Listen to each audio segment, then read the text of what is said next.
Jalpaiguri medical কলেজের প্রশাসনিক ভবনে বোমাতঙ্ক। পড়ে থাকা একটি বাক্সকে কেন্দ্র করে বোমাতঙ্ক। ঘটনাস্থলে পুলিশের বম স্কোয়াডের সদস্যরা। হাসপাতালের লালবাড়ি হিসেবে পরিচিত এই ভবনে মেডিকেল কলেজের প্রিন্সিপাল, সুপার এবং জেলার মুখ্য স্বাস্থ্য আধিকারিকেরও অফিস রয়েছে। রোগী কল্যাণ সমিতির মিটিং চলাকালীন নজরে আসে পড়ে থাকা বাক্সটি। খবর পেয়ে ছুটে এসেছেন পুলিশ আধিকারিকরা। বাক্সটিকে পরীক্ষা করে দেখা হচ্ছে।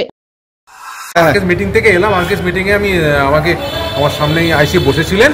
বললেন যে এখানে একটা আনআইডেন্টিফাইড একটা বাক্স পার্সেল এখানে পড়ে আছে, সেই জন্যই পুলিশ ইনভেস্টিগেট করছে এটা কি ব্যাপারটা কি, তারপর আমরা জানতে পারবো এটা ডিটেলসটা।